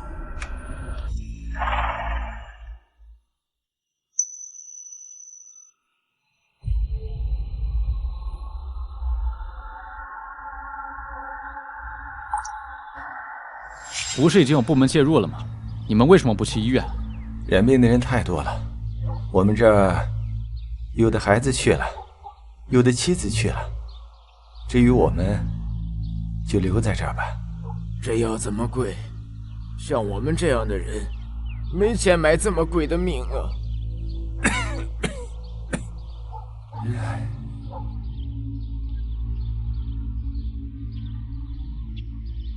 我可以确认，和1000年前的那场鼠疫是一种，但毕竟现在人们的身体和环境都已经发生了改变，我需要时间。可是他们现在最缺的就是时间。如果能看到段家的鼠疫配方就好了。梦里，把仙草拿出来。小姐，那是为了以防万一的。管不了那么多了，你再去村子里看一看，还有没有别的村，把大家都集中到这里来。我呢？我开个方子，你去抓几味药，再把灵草磨成粉末，一起熬成水给他们，应该可以争取一些时间。我要挨个给他们切脉。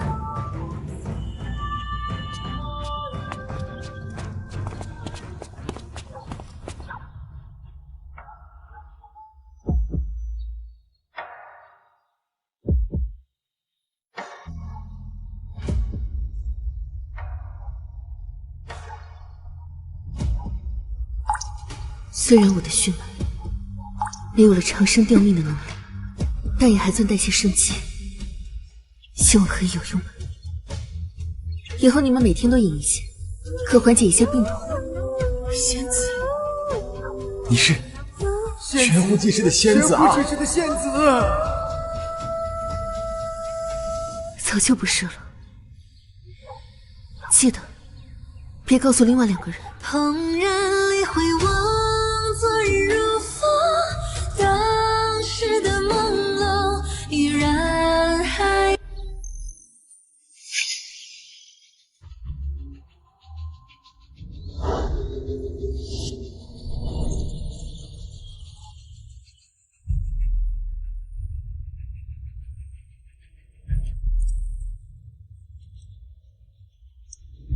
还有什么不舒服吗？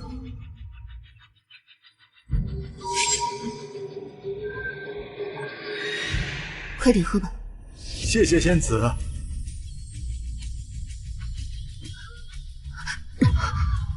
没事吧？没事，放心，药方感觉有些苗头了。那就好，你休息一下，我再去采购一些草药。好。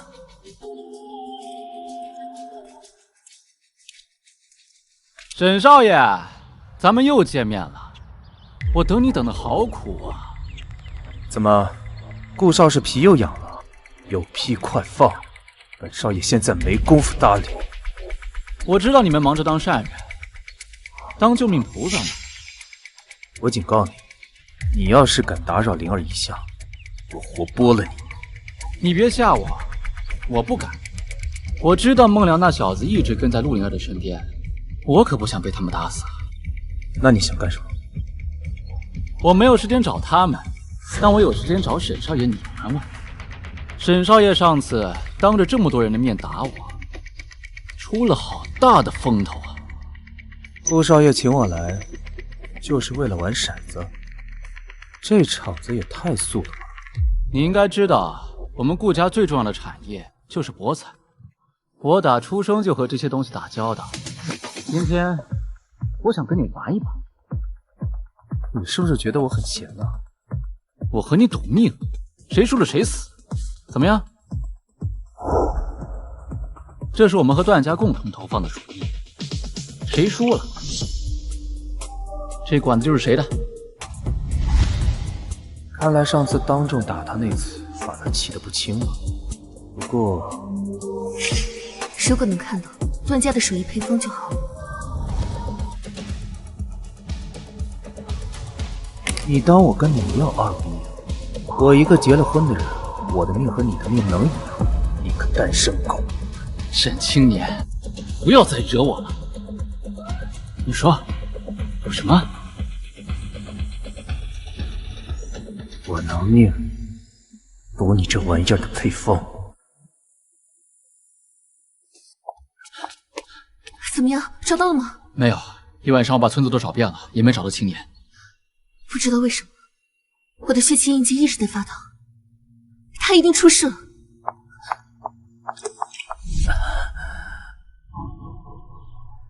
不好意思，老婆，夜不归宿了。青年是鼠疫，而且比他们的还要严重。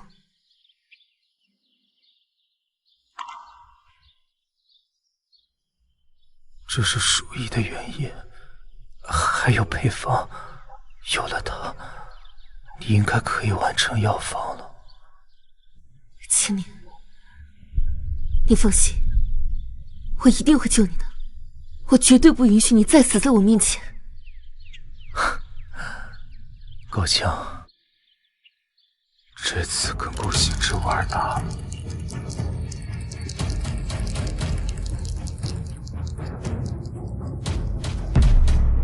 李大陛下，小，骰子落在一起，上面一个点。提醒你一句，像电影里那种没底儿的可不算。大哥，你赌神看多了吧？我也一点。再来。唉，我知道，运气能帮我一次，但帮不了我第二次。骰子我玩不过你，这样，这把算咱俩都赢。你什么意思？赢就是赢，输就是输。什么叫都赢了？我赢了，所以你给我半管病毒原液和配方，你也赢了。另外半管病毒打我身上，双赢。沈青年，你他妈就是个疯子！你忘了，我是纨绔，我知道你每天都在偷偷放血，自己的老婆自己心疼。孟良，这次知道和小爷我的差距了吗？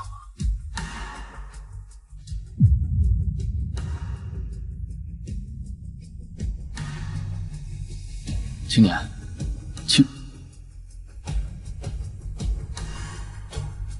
孟良，把原液分析上交，有了病毒配方，我的药方很快就好。小姐，那你呢？我说了，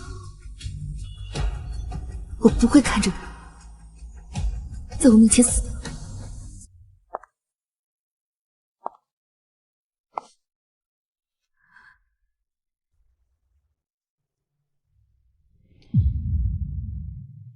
青年，我不会再让你死在我面前了。我已经找了你一世了，再来一次，我就找不到你了。还记得你第一次见到我的时候，那时候你还是个孩子，眼神倔强的和上一世一样。你叫什么名字？沈青年。你愿不愿意留在这里？我一直很遗憾，没能像上一世一样救下你母亲。那一天，你哭得好伤心。我也不想当你的好儿子，但你能不能来看我妈一眼？你能不能来看她一眼？她要死！我说她他妈要死了！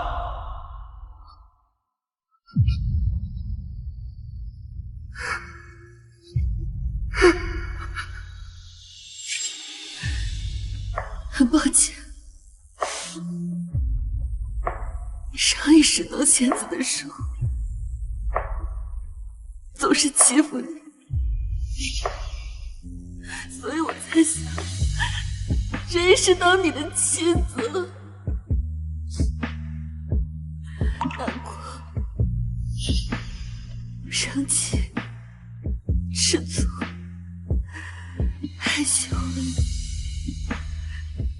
这些属于人最基本的情绪，我终于完整的感受到了。师父，你错了，爱不是凡尘杂念，爱是生命的赞歌。但要丢下我，不好意思，一个归宿都中午，还要堵着。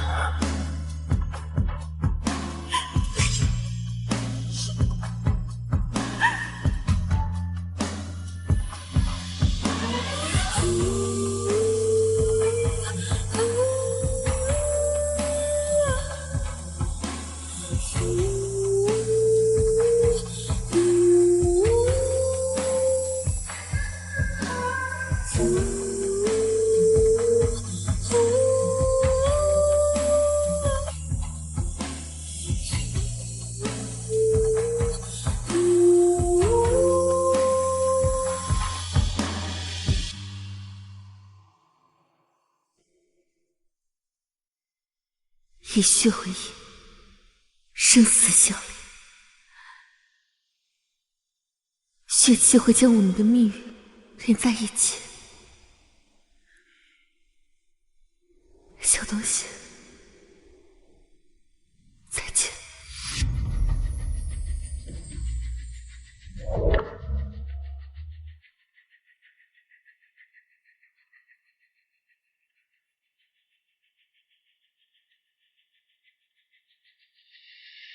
小姐和我家那臭小子还是没有消息吗？我已经把无堂的人都放出去了，就是找不到他们啊。孟良送回来的病毒原液虽然很重要，但是解药研发还是需要一段时间的。现在鼠疫难以控制，小姐他们也失踪了。我说你们俩还是担心你们自己吧。今天段云天召开四族会议，这摆明了就是开始清算了。现在没有陆灵儿在，我看你们还有什么底气？哼，陆家主，放心，在我出事之前，我一定会先一拳把你打死。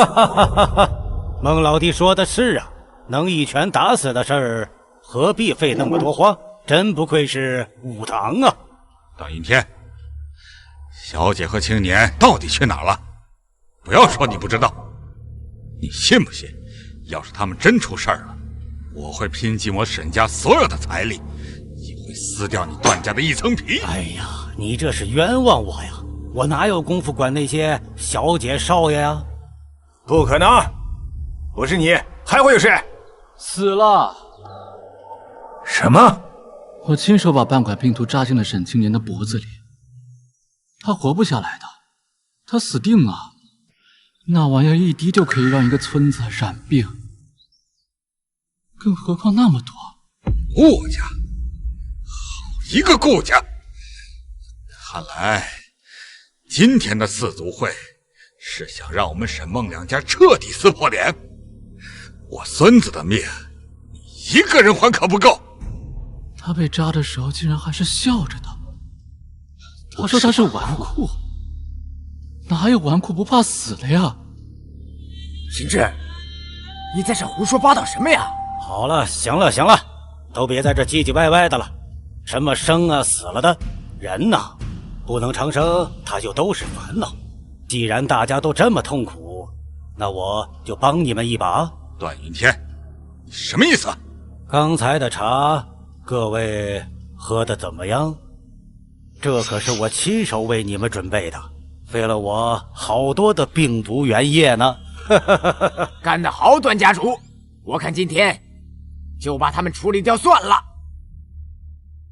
我有说过，你的茶里没有。段云天，你是什么意思啊？没什么意思，我就是觉得四族实在是太麻烦了，如果把它变成一族，会好一点。你，郭老头，没想到吧？他彻底疯狂了，哼，连你这个盟友也在算计之中。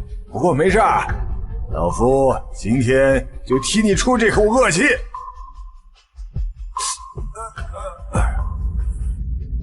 好了，闹剧该结束了，该疯的疯，该死的死。以后四族之中，只有我们段家。等我找到陆灵儿和那株灵草，集合四族之力，就可以获得长生了。你休想！段云天，小姐一定会回来的。当年我能让她转世魂穿，你现在不相信我能弄死她的能力吗？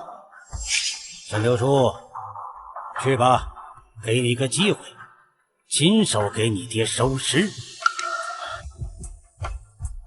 段家主，这下毒的事儿，您怎么没跟我说？能不能放我父亲？我肯定劝说他自愿放弃沈家财产，他毕竟是我爹。放屁！老子就是死了，也不能背叛小姐，更不能认你这个不孝之子。可是，六叔，事已至此，无毒不丈夫。沈六叔，要不是看在你和我段家有子嗣的关系，你信不信？我让你还有你爸，还有那臭小子一块儿去死！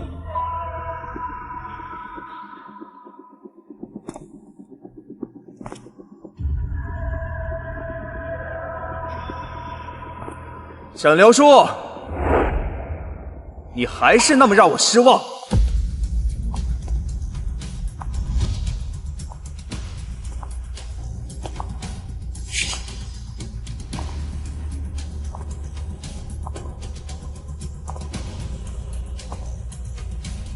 青年，小姐，臭小子，终于来了！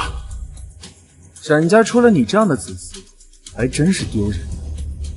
各位，好久不见，都还安好啊？段少爷又回来了。这怎么可能啊？你不是说了他们已经死了吗？还有陆灵儿。段思思，当初我让你带的话，你还记得吗？你说，1000年之后，段家准备好消失了吗？沈青年，你是怎么活下来的？我都跟你说了，你个单身狗不知道有老婆的好，你还不信？以血为引，生死相依，血气会将我们的命运连在一起。小东西，再见。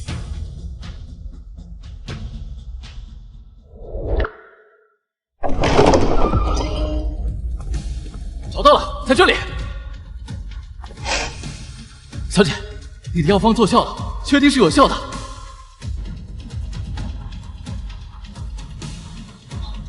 没死，他们还没死，快，把药给他们服下。感谢仙子救命之恩，感谢仙子救命之恩。死了吗？还是为什么会在这儿？小姐，你可算是醒了，万幸是赶上了。梦玲，怎么回事？我不是和青年……小姐，你在给青年换血之前，给我的药方起效了，疫病得到控制之后，我就到处找你，等找到你们的时候，你的血都快被抽干了。青年呢？他没事吧？为什么我感受不到血气了？小姐，那个，你还是自己去看吧。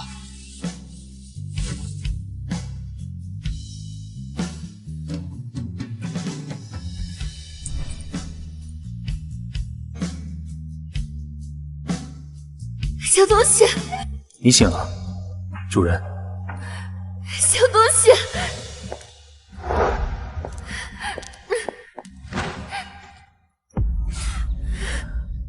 好了，再用力我就要被你勒死了，想谋杀亲夫啊！我还以为你又把我丢下了。怎么会呢？你不是说你最讨厌身边的人死去，把你自己扔在时间里吗？你说什么？还有，刚才你见到我的时候，你叫我什么？你醒了，主人。我就说吧，应该拍照留个念想。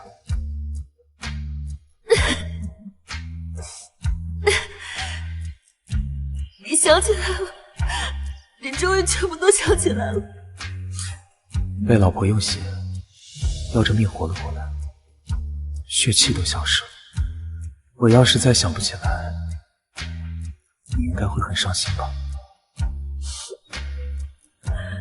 辛苦你了，灵儿。小东西，吻我。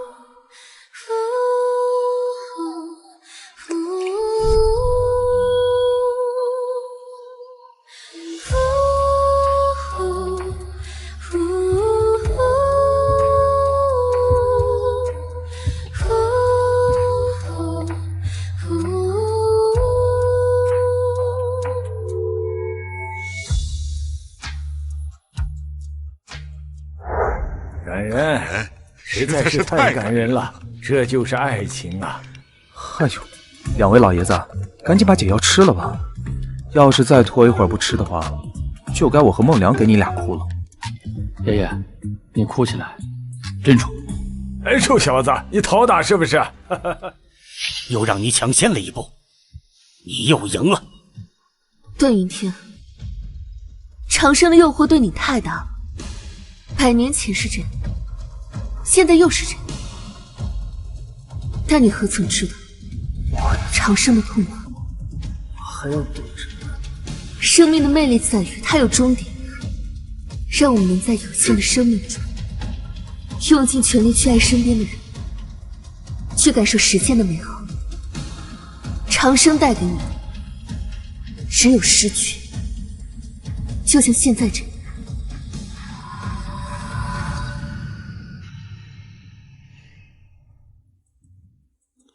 小姐，你们先走吧，剩下这帮人就交给我们武堂来处理吧。哎，交给你了啊，给小爷下手重点。老婆，现在咱们干嘛去啊？当然是和亲手养成的小娇夫回家睡觉去。哎呀，死鬼！小祖宗那个不能玩啊！你怎么拉里面了？我说你们能不能小点声啊？老爷，老爷不好了，老爷，您的大重孙子把您的宝贝给砸了。哪个？袁青花。啊？什么？老爷，你没事吧，老爷？